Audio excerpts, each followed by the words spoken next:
भाजपा के अंदर एक स्टेप नहीं बन करके जिन्होंने चुनाव लड़ा था और मेरे सामने वो चुनाव जीत करके और संसद में पहुंच गए, उनके बारे में मैं छोटी सी टिप्पणी करना चाहूंगा, क्योंकि वो हर जगह ठीक है जोरदार मन ध्यान दे रहे हैं, खाने तो टिप्पणी सुनना है, मैं जानू।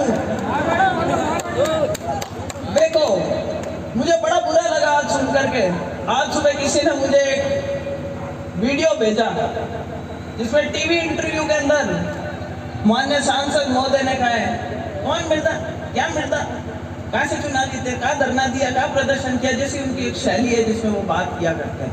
कहते पार्टी बदलते रहते थे, इनके दादाजी ने पार्टी बदली, ये पार्टी बदलते रहे। मैं आज उस मंच के माध्यम से उन्हें याद दिलाना चाहती हूँ कि मैंने वापस रिकॉर्ड चेक करवाया कि उनके पिताजी स्वर्गीय रामदेव जी कितनी बार चुनाव लड़े और कौन सी पार्टियों से लड़े। बड़े रोचक तथ्य सामने आए। जब 77 में चुनाव लड़ा तो कांग्रेस आई से लड़ा और चुनाव जीते। 77 के बाद में उन्होंने 80 में चुनाव लड़ा तो कांग्रेस उर्स से लड़ा और चुनाव हारे। उसके बाद चुनाव लड़ा तो लोकदल से लड़ा, उसका अगला चुनाव लड़ा तो जनता दल से लड़ा, और उसके बाद आखिरी चुनाव जब वो लड़ रहे थे तो बीजेपी के टिकट पे लड़ रहे थे, जब उनका देहांत हो गया तो चुनाव कैंसिल हो गया। माननीय सांसद महोदय की बात करें तो माननीय सांसद महोदय ने अपना जब पहला चुनाव लड़ा तो इनलो पे लड़ा, दूसरा चुनाव लड़ा भारतीय जनता पार्टी के नाम पे लड़ा, तीसरा लड़े निर्दलीय लड़े। चुनाव लड़ने सामने आए। एमपी वाले चुनाव में पहला चुनाव लड़ा 2014 का, जिसमें वो कहते हैं मैंने 2 चुनाव हरा दिए। अरे भाई 2014 के चुनाव में तो आप निर्दलीय खड़े हुए थे और जमानत जब्त हुई थी, आपने कहा मुझे तो बीजेपी ने हराया था।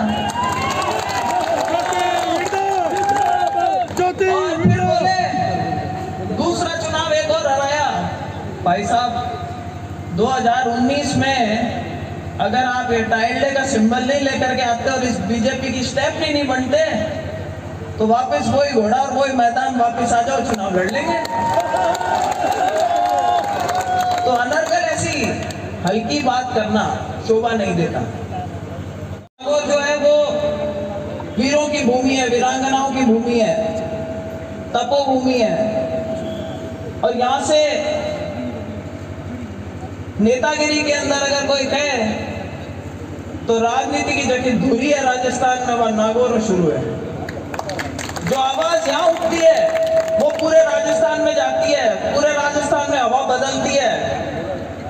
और अमूमन विधानसभा चुनाव का और लोकसभा चुनाव का नतीजा राजस्थान में वो रहता है जो दिशा नागौर तय करता है। तो एक ऐसी भारी जिम्मेदारी देकर के एक पार्टी ने मुझे उसमें जगह दी, मान सम्मान दिया। मेरा भी दायित्व बनता है कि इस मंच के माध्यम से मैं मेरे सभी कार्यकर्ताओं, मेरे साथ में आए हुए भाजपा के नेताओं और जो दूर से सुन रहे हैं हमारी बात, उन सभी नेताओं को ये विश्वास दिलाऊं कि ज्योति मृधा भारतीय जनता पार्टी के हाथ मजबूत करने, इस पार्टी के संगठन को मजबूत करने, नागौर, राजस्थान और हिंदुस्तान में जहां कहीं मेरा प्रयास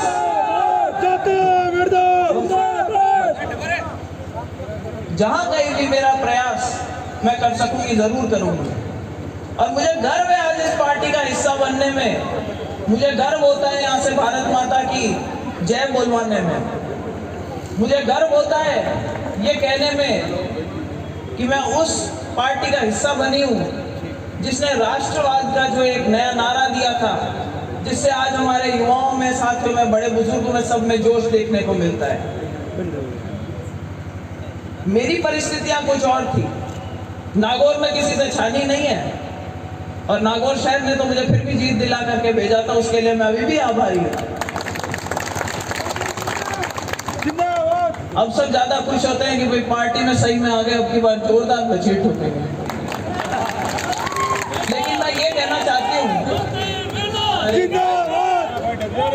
भारतीय जनता पार्टी